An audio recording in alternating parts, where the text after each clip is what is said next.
Hello and welcome to our morning edition of Arirang News. We begin with these stories making the headlines at this hour. During a meeting between leaders of the United States and Japan at the White House, U.S. President Donald Trump said he expects Tokyo to play a greater role in protecting the Strait of Hormuz, stressing that Washington has invested significant resources in defending Japan. Prime Minister Takaichi sought to reaffirm her alliance with the U.S., stressing the importance of preventing Iran from developing nuclear weapons. Qatar Energy has announced that it may have to declare force majeure on long-term LNG contracts with key importers, including South Korea, for up to 5 years, after Iran carried out a direct attack on Qatar's critical LNG infrastructure. With only a day left until the BTS comeback concert at Gwanghwamun Square, major traffic controls will be in place in central Seoul, with Taejongdae closed to vehicles from 9 p.m. today until 6 a.m. Sunday. We begin this morning in the United States, where President Donald Trump has urged Japan to step up support during a meeting with the Japanese Prime Minister Takaichi, as Washington works to keep the Strait of Hormuz open amid the escalating war involving Iran. Our Lee Seung-jae starts us off. U.S. President Donald Trump has called on Japan to step up its support as the United States works to keep the Strait of Hormuz open amid the ongoing war involving Israel and Iran. Speaking during a meeting with Japanese Prime Minister Takaichi at the White House on Thursday, Trump noted Japan's heavy reliance on the strategic waterway for its energy imports. He also pointed to the long-standing security relationship between the two allies, highlighting the presence of roughly 45,000 U.S. troops stationed in Japan. Trump said he expects Tokyo to play a greater role, stressing that the United States has invested significant resources in defending Japan. He added that he would not be surprised if Japan increases its support, though he did not specify what form such assistance might take. The Strait of Hormuz, which carries about 1/5 of the world's oil supply, has effectively been choked off by the intensifying conflict. The disruption has fueled concerns over rising global oil prices and mounting inflationary pressure. Japan is particularly vulnerable, with more than 90% of its crude oil imports passing through the strait. Trump also drew attention after responding to a question from a Japanese journalist about why Washington did not inform its European and Asian allies in advance of strikes on Iran. Well, one thing you don't want to signal too much. You know, when we go in, we went in very hard, and we didn't tell anybody about it because we wanted surprise. Who knows better about surprise than Japan? Okay? Why didn't you tell me about Pearl Harbor? Okay? Right? You know, he's asking me, do you believe in surprise? I think much more so than us. For her part, Prime Minister Takaichi underscored the importance of preventing Iran from developing nuclear weapons while condemning Tehran's attacks across the Middle East. She reaffirmed Japan's commitment to regional stability and close cooperation with the United States as tensions continue to rise. Japan condemns Iran's actions, such as attacking the neighboring region and also the effective closure of the Strait of Hormuz, as a matter of fact. My fellow minister, Foreign Minister Motegi, also had a direct exchange with the Iranian Foreign Minister and urged Iran to stop such activities. The Prime Minister added that she firmly believes President Trump is the only leader capable of achieving global peace, citing what she described as an increasingly severe international security environment. Lee Seung-jae, Arirang News. So as we just heard, as the United States wants allies to step up on the Strait of Hormuz, Japanese Prime Minister Takaichi met President Donald Trump just days after Trump lashed out at European and Asian allies for rejecting his call to help reopen the Strait of Hormuz. For more on this, we're joined today by Dr. Kim Mi-kyung, senior researcher at Gyeongsang National University. Dr. Kim, thanks for making the time today. Thank you very much for having me. So, Dr. Kim, some say Prime Minister Takaichi had the bad luck of being one of the first allies to meet President Trump in person since the start of the war. What do you make of the summit yesterday? Yes, The timing of her visit was actually very, very tough. She, I think, was under a lot of pressure. And as you have mentioned, NATO member countries, Germany and Spain, for instance, said no outright to President Trump's request for support, while the UK remains lukewarm. France suggested negotiation. Frustrated, or I should say angered by the lack of support of the NATO member countries, President Trump has begun to pressure Asian countries that use the Strait of Hormuz to transport oil and natural gas. He specifically mentioned China, Japan, and South Korea. In justifying his demands for the Asian countries' support, President Trump cited some statistics during the summit meeting with Prime Minister Takaichi. For instance, 95% of China's, 90% of Japan's, and 35% of Korea's energy sources pass through the strait. And here, let me remind you of the fact that President Trump sometimes does not get the numbers right. For instance, when he talks about U.S. Troops stationing in South Korea, he says the number is between 40,000 and 45,000, and Korea does not bear the burden by paying the price to host them. It's not true. I mean, Korea picks up the half of the tab. So with that caveat in the mind, President Trump is saying that the countries who use the strait must do their burden sharing. And at this point, we have to ask the following questions.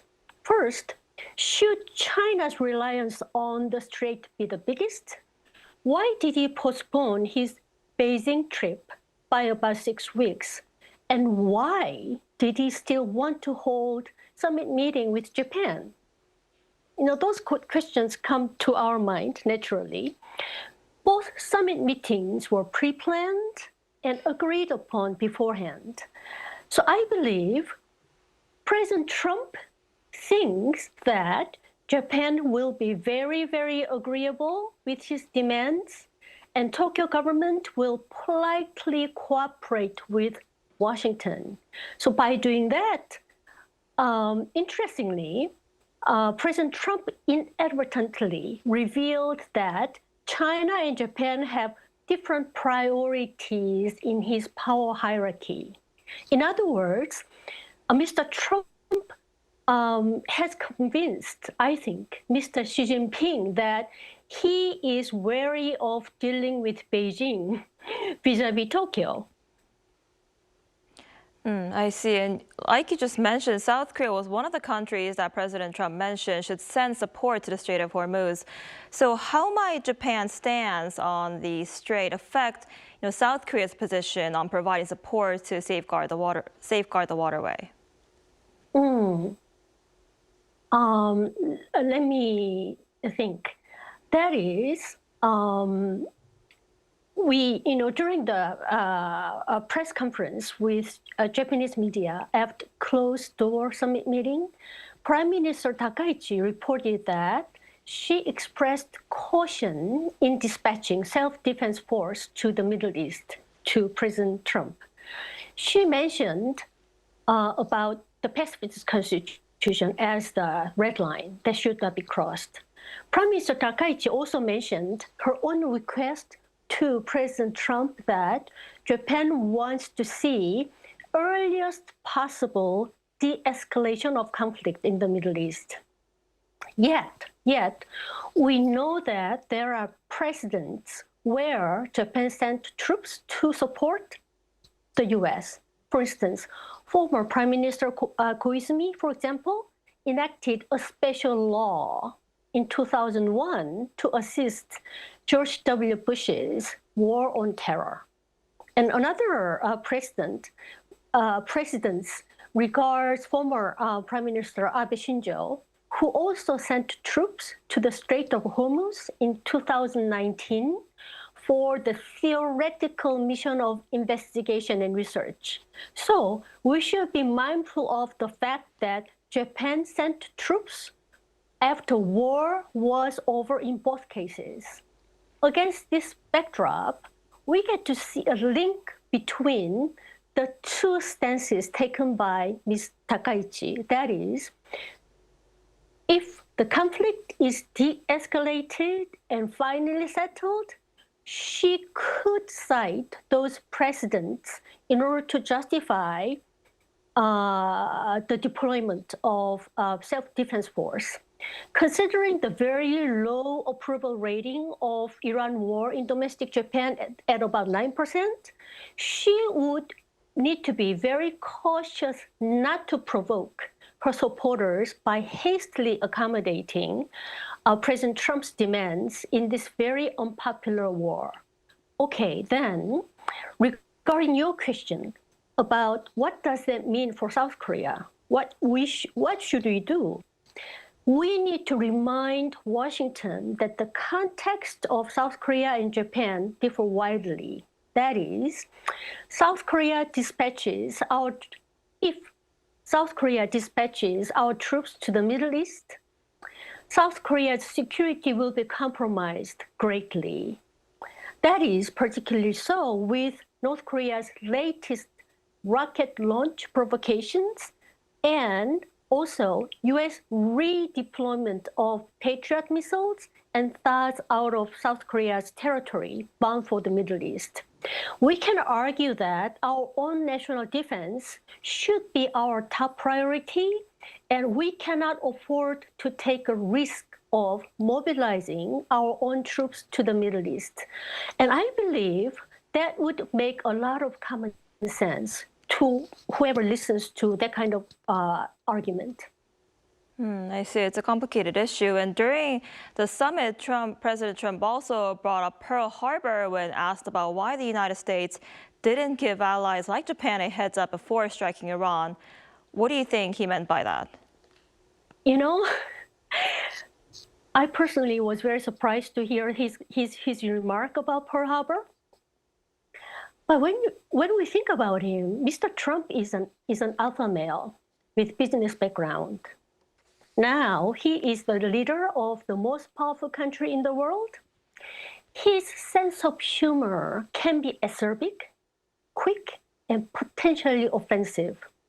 Yet his status saves him from possible retaliations for making those offensive comments, even to the leaders of other sovereign countries.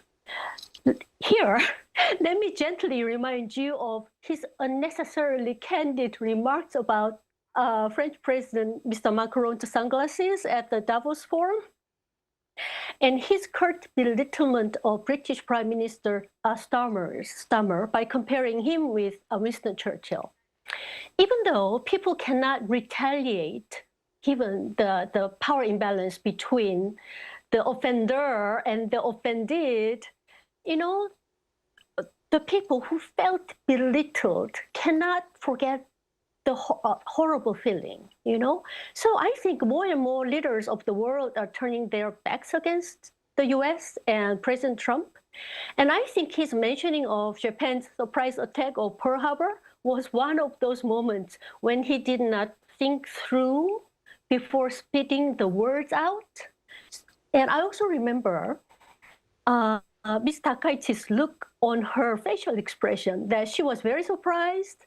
And I think she even made some moaning sound, you know?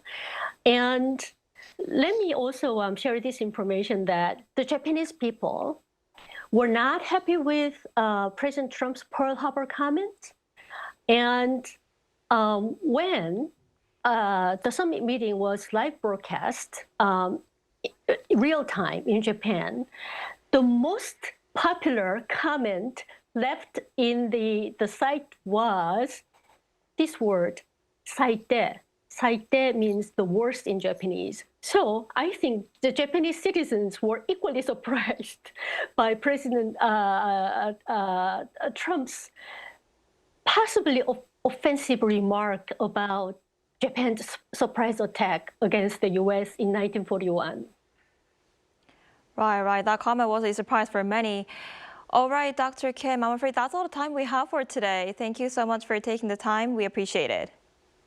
My pleasure.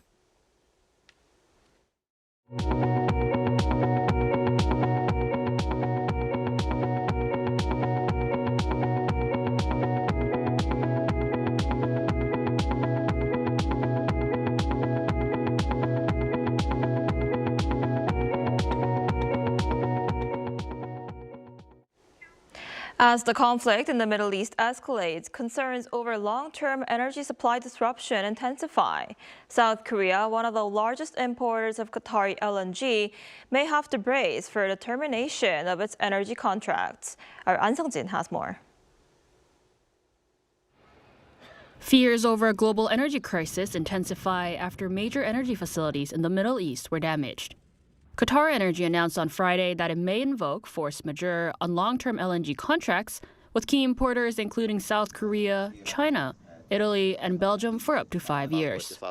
Its CEO said the decision comes after a direct attack on its critical LNG infrastructure in Ras Laffan Industrial City. The strike by Iran targeted a facility responsible for roughly 20% of global LNG supply. 2 LNG production lines and 1 gas-to-liquids facility were destroyed. The damage knocked out 17% of Qatar Energy's total export capacity, with repairs expected to take 3 to 5 years. According to Qatari authorities, the attack is estimated to cut the country's annual output by approximately 12.9 million tons. This attack came as a retaliatory strike by Iran on energy infrastructure across Gulf states, including Qatar, the UAE, and Saudi Arabia.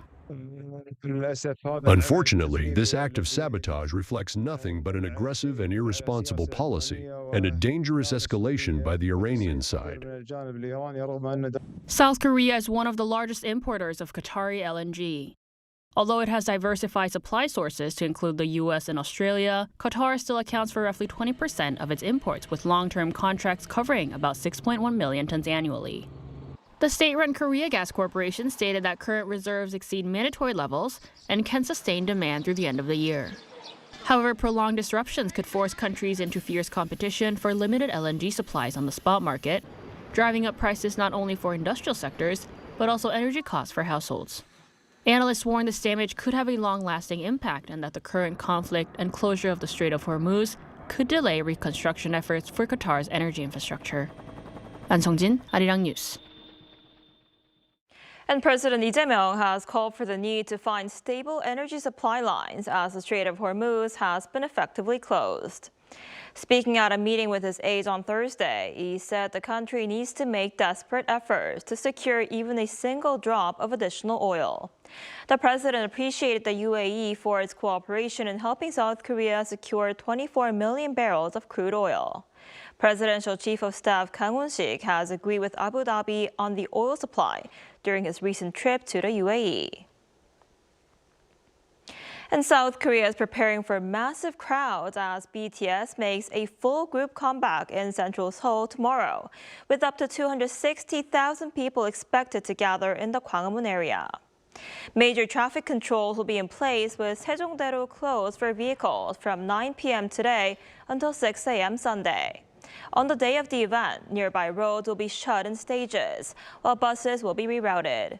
Subway access will also be restricted. Some station entrances will close from early morning, with all entrances shut after 3 p.m. Saturday, as trains will pass through without stopping. The Seoul city government will also run an on-site command center, mobilizing around 8,000 safety personnel, while 6,000 police officers will be deployed. As fans around the world await BTS return, the title of their upcoming album is sparking renewed interest in the Korean word Arirang, which also happens to be the name of the station you're watching. Our Chung In-im tells us more. The countdown to BTS's return is almost over, but as the hype builds, the album's title, Arirang, is drawing attention. For international fans, this single word is sparking curiosity. Arirang? I don't know if that's how you pronounce it. It's like something to do with traditional music. Traditional Korean music.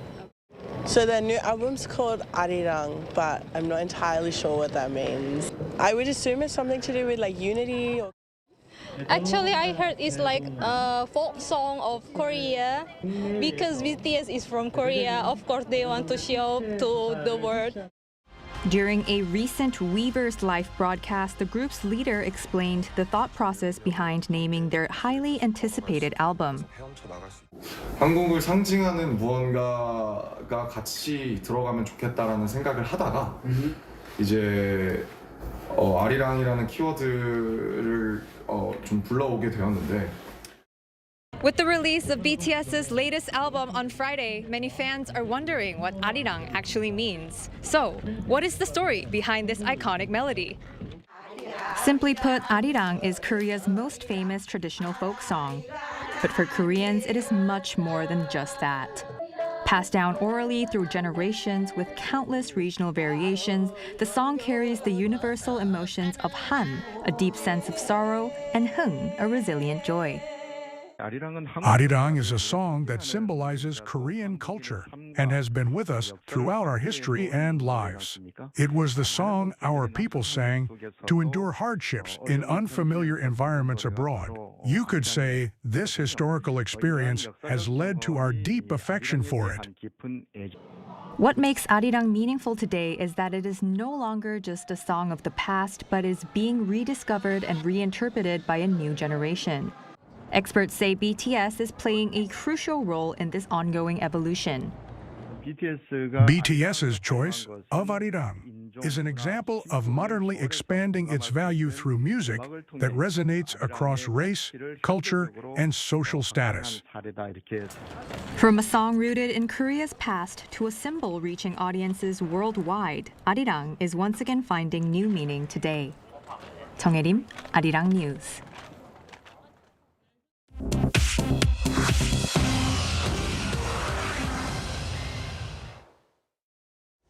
Good morning, I'm Chu Ji-hyun, and this is The World Now.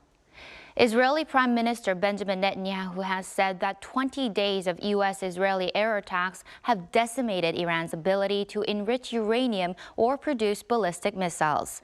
During a press conference in Jerusalem on Thursday, Netanyahu said Israel acted alone in bombing energy infrastructure for Iran's South Pars gas field. He said that following President Trump's request, Israel would hold off on future attacks on such energy infrastructure. But Netanyahu warned that removing the regime in Iran would still require a, quote, ground component. In the U.S., the Pentagon on Thursday requested an emergency $200 billion to fund the war against Iran. Defense Secretary Pete Hegseth defended the massive price tag, telling reporters, quote, it takes money to kill bad guys. Hegseth said the funds are necessary to ensure the military remains properly equipped to eliminate threats, but stopped short of confirming the final figure, noting the amount could change during negotiations. The request would need approval from a Congress already wary of the national debt. It comes on top of an $840 billion defense budget signed just last month. Several major European nations and Japan issued a joint statement on Thursday condemning Iran's attacks on civilian infrastructure and de facto closure of the Strait of Hormuz. In the statement, Britain, France, Germany, Italy, the Netherlands, and Japan declared their readiness to make appropriate efforts to secure safe passage through the strait. Belarusian President Alexander Lukashenko on Thursday pardoned 250 political prisoners, following a high-level diplomatic deal with the United States. In exchange, Washington lifted sanctions on 2 Belarusian state banks and the National Finance Ministry. The pardons mark the largest single release of political prisoners in the country's history. Belarus's opposition leader in exile hailed the release as a, quote, moment of great relief and hope. Biazna, a Belarusian human rights group, said that before the release, there were more than 1,100 political prisoners in the country.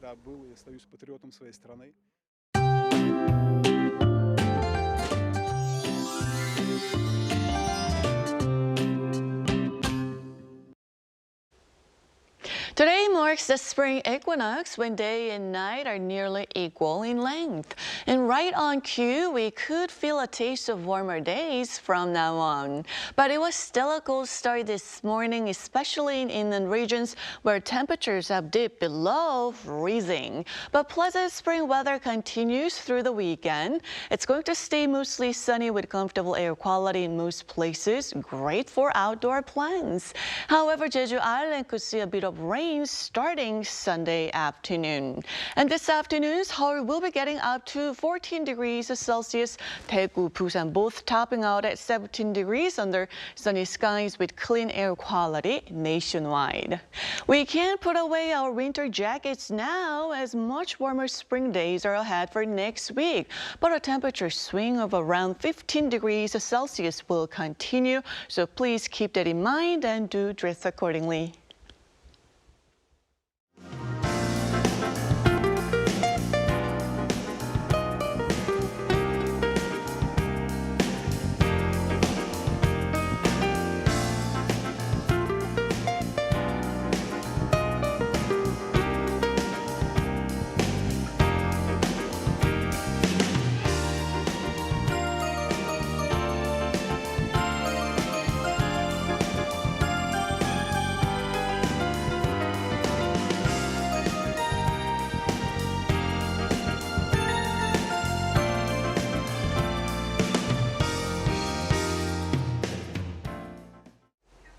That's all we have for this morning. Arirang News will be back at noon Korea time. Thanks for watching.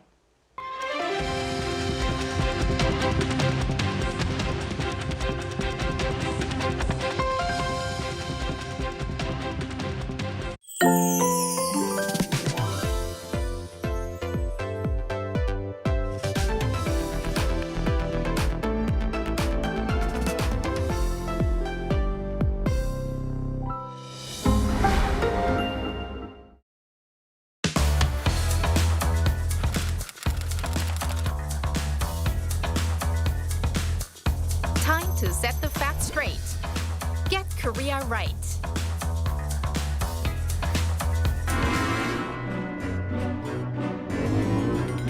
안녕하세요. 저는 인도네시아에서 온 방과회원 무티아라 하이라니입니다.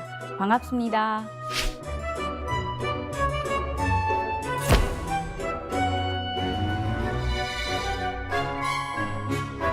인도네시아에 왔을 때 한국 드라마를 즐겨봤어요. 그러다가 한국에 와서 대학을 다니게 됐어요. 한국 사극 드라마도 즐겨봤어요. 왕과 왕비가 살고 그리고 신하들이 회의를 하고 그리고 궁녀들이 일하는 그런 궁궐에 관심이 생겼어요.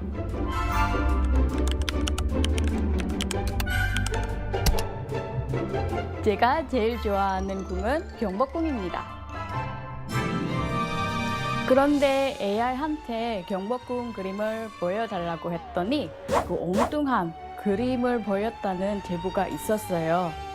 예를 들면 궁 앞에 강이 있고 나룻배가 있다든지 산 꼭대기에 있다든지 이런 오해들.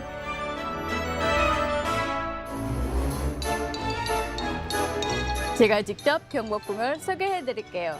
같이 갈까요?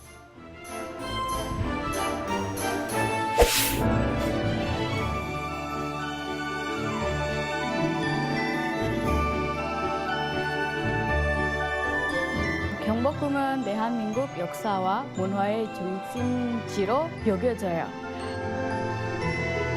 조선시대 왕실의 그 위엄과 격식을 제대로 알 수 있는 곳이거든요.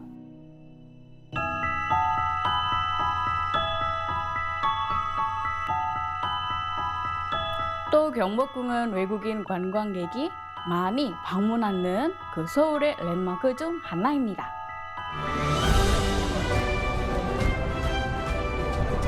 제가 경복궁을 사랑하는 이유 이제 아시겠죠?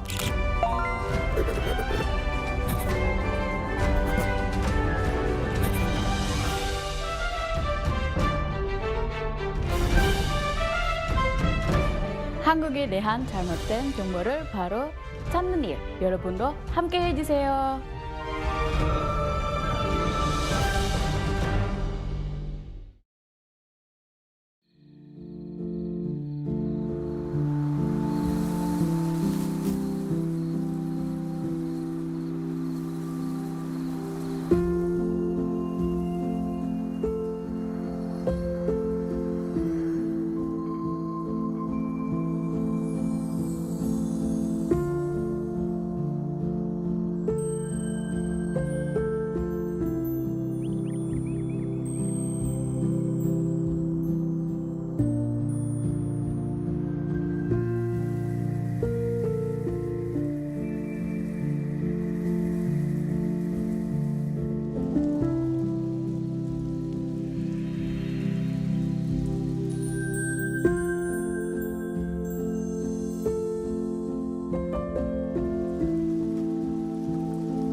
is drawing more fans from all over the world. Local consumer prices continue to hover at the 2% cent rate in April. Turning to robots to allow the visually impaired the chance to better indulge in cultural experiences. Like the number of hybrid cars are registered in South Korea has surpassed 2 million using its locally developed Yuri rocket.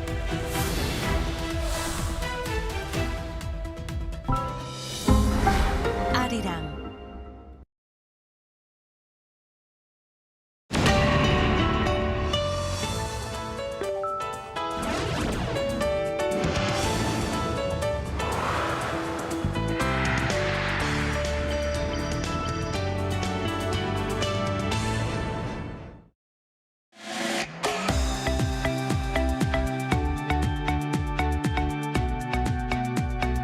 We're here to bring a new type of news show. New insights, new style, and new topics every day. We are News Generation. Bringing news just for you. It's Friday, March 20th here in Seoul. I'm Isujin, and this is News Generation. Joining us today is Wonbin. Good Purple Monday. Good morning. Good Friday, actually. Oh, happy Friday. To have you also back Yeah, happy BTS comeback day. We're just so excited today. Both are here to speak on behalf of people in their 20s and 30s. So we're finally at the end of the week with the weekend just around the corner. But today, that's actually not the most exciting news because at 1 p.m. today, global superstars BTS are dropping their brand new album, Arirang, marking their first full group comeback in 3 years and 9 months. And the anticipation is already off the charts, and we're also very excited, as you can tell by all the purple that I'm wearing today. We even kick things off in the opening with finger hearts, which is one of BTS's signature gestures. So Wonbin, what's driving the massive buzz around BTS's new album, Arirang? Well, first of all, it's BTS. Need I say more? And the name of the album speaks for itself, which is Arirang, just like our name. Arirang is one of the most iconic traditional songs in Korea. To give the viewers a short demonstration, the song usually goes like Arirang, Arirang, Arario. And because of that, we're expecting the album to touch the deep roots of Korea, and fans are going crazy to know what the songs will be about. And like Sujin just mentioned, at 1 p.m., which is about just a couple of hours away from now, we will be able to see the new release of the comeback album of BTS. Furthermore, the 14 song names and the producers that participated in the album has also been revealed, and it's an amazing lineup. People are saying that it's the Avengers assembled by BTS. I see what you did there. Yeah. So we're going to see probably a lot of pop, hip-hop, electronic, and indie influences with all 7 BTS members heavily involved in songwriting and production across the album. So do you have anything to add, Famio? First of all, that was a lovely rendition of Arirang. Thank you. Beautiful. Thank you, Wonbin. And we can't deny that BTS has been the most successful K-pop act of the past decade. So there's a lot of anticipation coming from both the fans, but also the industry itself. And you see, we can see that in the numbers. So this album, for example, already surpassed 4 million pre-orders in their first week. And this is actually a record for BTS overall, but it's also very impressive because of how short that time was. The shortest also for the group. And we're talking about a group with the best track record when it comes to selling here in the K-pop scene. And so having such a remarkable hit at this point in their career, having a comeback after years of not being active is very, very impressive. And at the same time, Billboard also commented on the tracks, naming many of the songs to be high contenders for topping the charts in the future. This came after the track release was revealed, and now we finally see the day where we can listen to the songs and this 5th studio album. I mean, it's amazing how they continue to break their own records. Completely, it's amazing. Yes. So it really shows that this isn't just a comeback driven by nostalgia. BTS is still setting new records and raising the bar even at this stage in their career. So we're going to talk more about this, but first, let's take a look at the screen.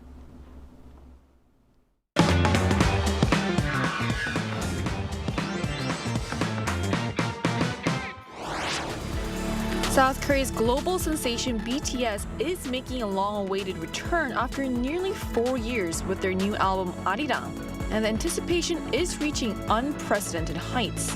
Their highly anticipated comeback concert is also just around the corner, drawing attention from fans across the globe. Today on News Generation, we take a closer look at the significance of the Arirang comeback concert, the deeper meaning behind choosing Gwanghwamun Square as the venue, and what lies ahead as BTS prepares to reconnect with fans worldwide through their upcoming global tour. Just as we saw in the video, the excitement is already building both on the ground and online, and that energy is set to peak tomorrow evening. So, Wonbin, what makes tomorrow's BTS's Gwanghwamun comeback concert so significant? Right. Well, so tomorrow at 8 p.m., BTS will do their comeback concert at Gwanghwamun, which is a historical landmark in the north area of Seoul. It's quite unique because they're doing the concert in the middle of a city, not in a stadium, which is definitely not common in Korea. It's being seen as a signal of a new start for BTS. And if we consider the location and the significance of this comeback, it will be a great show that connects Korea's traditional history and the modern K-pop, pushing Hallyu further and beyond. And what's interesting is that the tickets were actually free, and it led to the most competitive ticketing almost in K-pop history. And on top of that, more fans who don't even have a ticket will also be visiting and staying near the Gwanghwamun area. So we're expecting a huge population rush into this area. Now, in order to prevent illegal ticket reselling or scalping, the government actually ordered to closely monitor the entire process. Right, so safety is definitely going to be very important. And also, it really feels like more than just a concert. It's shaping up to be a full-scale cultural event. And even for those who can't be there in person, there's still a way to be part of it. So, Fabio, how can global fans watch this comeback live?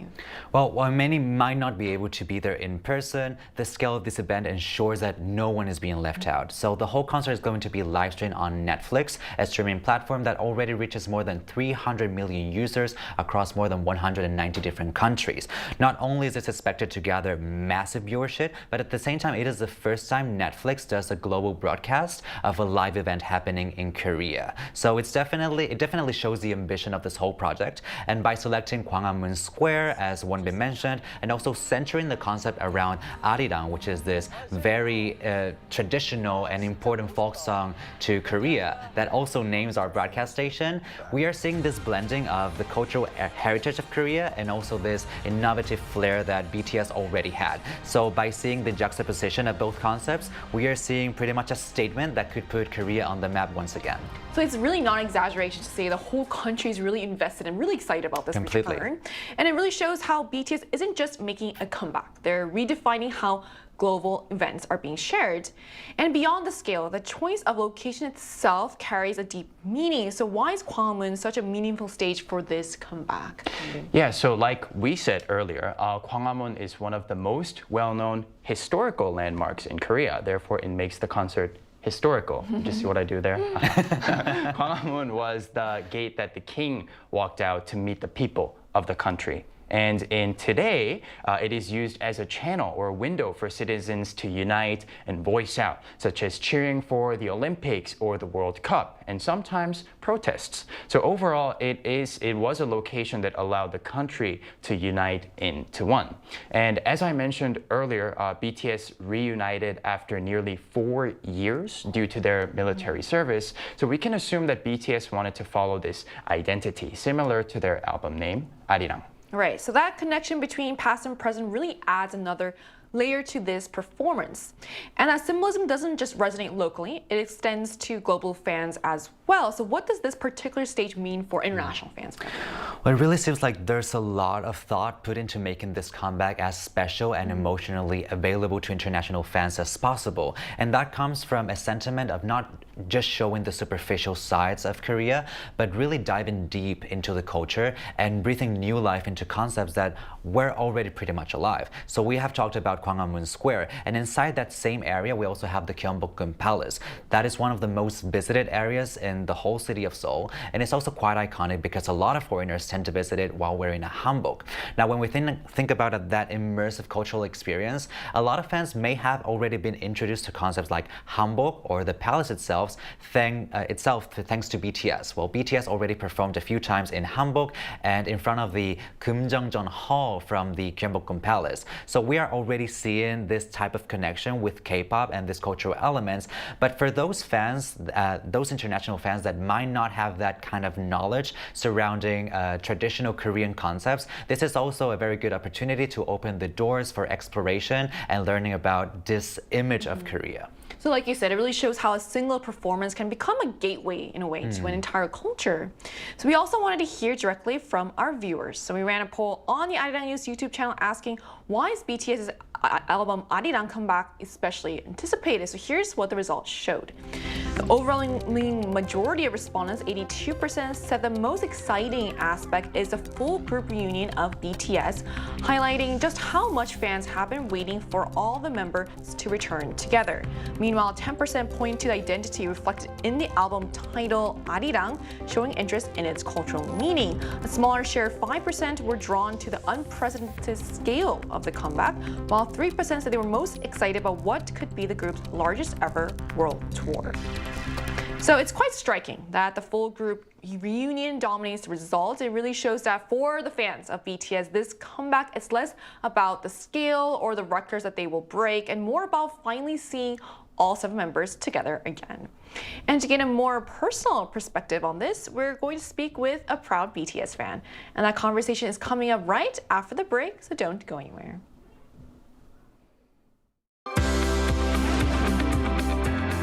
NewsGen wants to hear from you. Go to YouTube and search out Channel Arirang News. Click Posts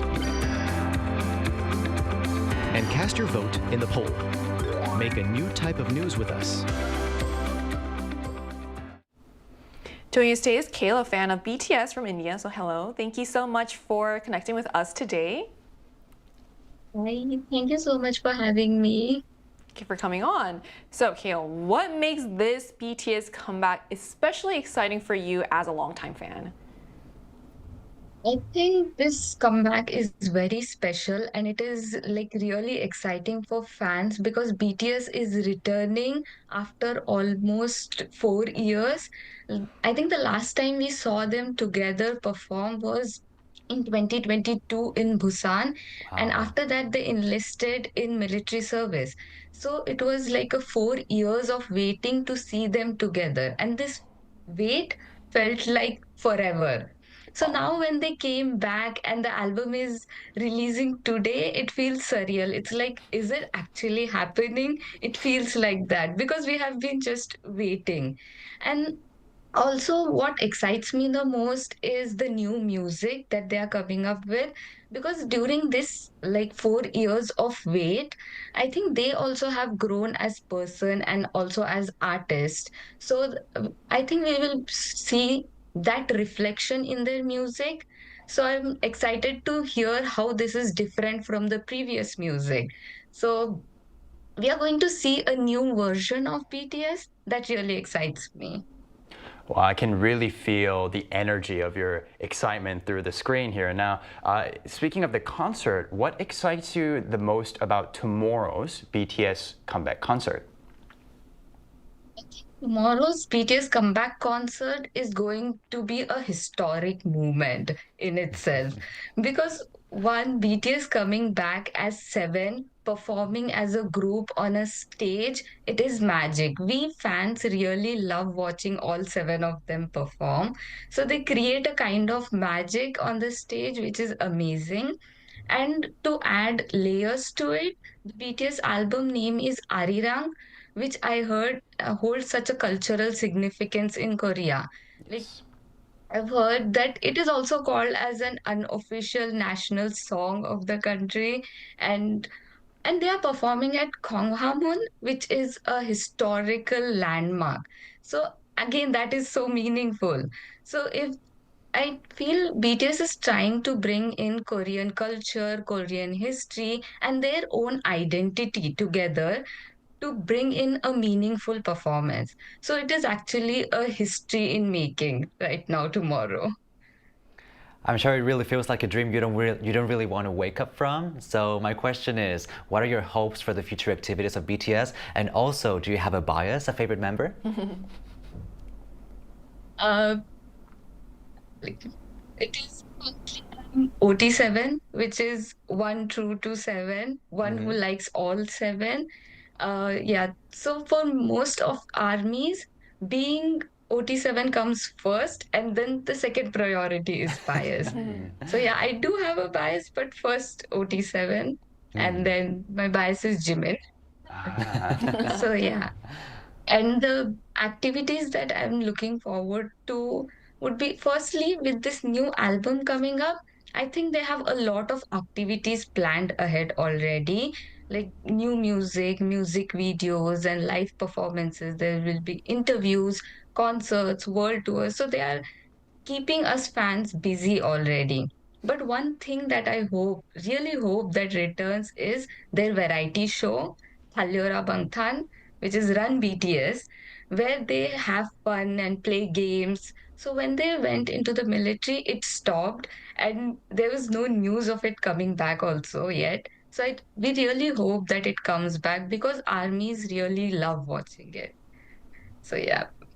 So hopefully Hybe is watching and they will listen to your request.